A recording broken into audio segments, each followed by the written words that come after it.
the project basically started with the questions that we know that cancer is a tough disease to treat, and we know that immune checkpoint therapies have really been game changing. But the last decade has made it pretty clear that even though they are game changing, there's still a lot of work to be done there. And a lot of the problems that we have there is that we still don't quite understand exactly how they work, exactly what populations of cells they're hitting, like subpopulations. Like we know that a lot of the times they're hitting T cells, they can hit other populations as well, but we don't really understand all the characteristics of the cells that are being targeted and how they're then responding to those treatments and ways that we could make those cells better. So that was really the motivation behind the work. So in my boss's lab, I worked with Dr. Vivek Mittal at Weill Cornell Medicine. We're a lung cancer lab, and Vivek was really interested in branching out into like studying how immunotherapy works. And so when I joined the lab, we decided to just take a look at the profile of T cells in the tumor microenvironment. So we took T cells from our mouse model of lung cancer, and we profiled them at different time points throughout tumor progression. And when we did that, we found that the activity of a bunch of metabolic programs was really dramatically altered. And one of the pathways that was most robustly changed was glycolysis. So we decided to then, it's well established that glycolysis is really important for effector T cell function. But we wanted to see what would happen when we actually manipulated different elements of that pathway and how it would ultimately change the T cells. So we did a mini screen in vitro where we just took T cells out from an antigen-specific TCR expressing mouse, the well-established OT1 mice, which recognize synfecal. It's an ovalbumin peptide. And we paired them with our lung cancer cell line that we'd established in the lab, and then we expressed the synfecal peptide into that lung cancer cell line. So now we had this really nice system where we could pair antigen-specific T cells with tumor cells that were expressing that antigen, and we could take a look at how those cells interacted with each other. And so we took our T cells, we modified the expression of a bunch of glycolytic genes, and then we threw them into co-culture with these tumor-specific T cells, or these tumors expressing the antigen. And then we just profiled the activity of these T cells. We used a bunch of surface markers. We used a bunch of transcription factors, a bunch of cytokines. And what we found actually was that, and this shouldn't have been surprising to us, and it wasn't, when you got rid of most of the glycolysis genes, the T cells looked pretty bad. Like they weren't expressing a bunch of cytokines. They weren't proliferating much. Sometimes they were even upregulating checkpoints. So that's an interesting path for potential future investigation. But one of the genes that we looked at, pyruvate kinase, when we knocked that down, we actually saw a really sharp increase in the expression of TCF1 and SLNF6, which are two markers that kind of mark a less effector differentiated cell type, but more of a progenitor type cell type. And this was really interesting to us because we weren't expecting it. And it suggests that the T cells aren't differentiating the same way anymore.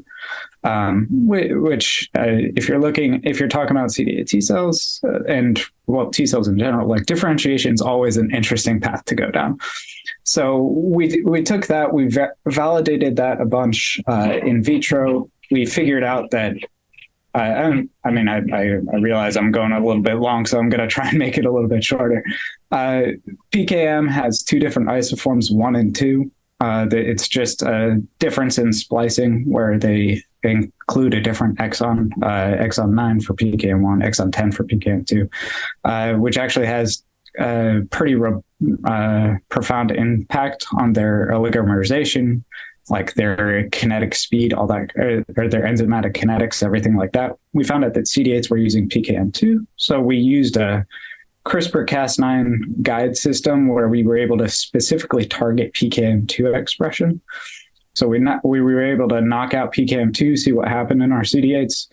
We recapitulated the phenotype that way, seeing the TCF1 expression going up. We also saw decreases in effector cytokines, which was was good. It means our screen worked. It also shows that this is pretty robust and also can be linked to PKM2. So then we went in vivo and we did adoptive transfers of these T cells into mice-bearing tumors. And we profiled them. And we found similarly that the differentiation status seemed to be altered. When you knocked out PKM2, you got cells that looked a little bit more like central memory cells. They were CD44, CD62L double positive. They were producing less effector cytokine than their wild type counterparts. They were expressing TCF1 and EOMAs and less TBET. So this is all well and good, but like, does it really matter? So what we figured was if these PKM2 knockouts are expressing more TCF1, then maybe they'll actually be more responsive to checkpoint blockade, because there's been some literature in the last couple of years shown that TCF1 high cells in the tumors are the ones that are actually responding to checkpoint blockade. And so when we did the same experiment where we adoptively transferred in PKM2 knockout or PKM2 wild type T cells into matched tumor burden bearing cohorts of mice, we found that in combination with anti-PD-1, the PKM2 knockouts actually had much better overall survival and overall enhanced tumor control compared to their wild type plus checkpoint blockade counterparts, which was really cool. So, I mean, we did sequencing and everything, saw memory signatures and everything like that, but we were really left with the question of how. Because it's one thing to know that PKM2 does this. It's another thing to actually figure out what's going on. So we went back to our in vitro system, and we were like, okay, PKM2 is a metabolic gene. Maybe it's messing with the metabolism. So we used seahorse assays and metabolomics, and we found that glycolysis was negatively impacted when you got rid of PKM2. No surprise there. It's a glycolytic enzyme. So we were looking at like canonical, like compensatory pathways that are upregulated when you screw with glycolysis. We didn't see any differences in fatty acid oxidation or glutamine oxidation, which are some things other people have shown. So we did a more unbiased approach and just screened for polar metabolites that were changing when we got rid of PKM2. And that's where actually we found that pentose phosphate pathway metabolites were accumulating. And this made sense based on some of the glycolytic intermediates that were accumulating, and then those glycolytic intermediates were in turn slowing down some of the other glycolysis reactions, and also providing the intermediates that could get shuttled over into the pentose phosphate pathway. So we're like, okay, this is great. How about can we just skip the PKM2 part of this and go straight to pentose phosphate pathway? And there are these nice drugs out there that you can actually like treat cells with, and it'll amplify the activity of the first enzyme in the pentose phosphate pathway, which catalyzes a conversion of glucose 6-phosphate. It's a glucose 6-phosphate dehydrogenase agonist. It's called AG1. It was published a couple of years ago. It's a really nice drug, actually.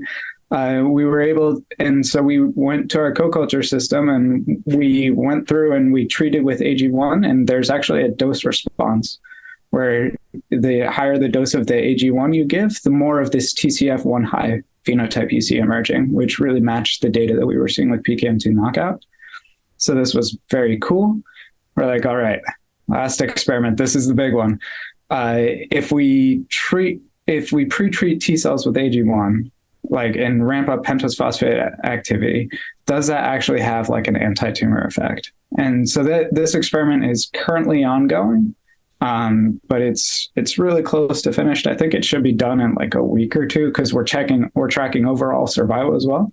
But there's a really nice difference in overall tumor burden where the cells that are pre-treated with AG1 to amp up the pentose phosphate pathway, they're having much better overall tumor control in combination with checkpoint blockade compared to cells that are pre-treated with DMSO, which it's pre-treated with DMSO and also treated with checkpoint blockade. So we feel like we've put together this nice little story where we can show that if you dampen glycolysis,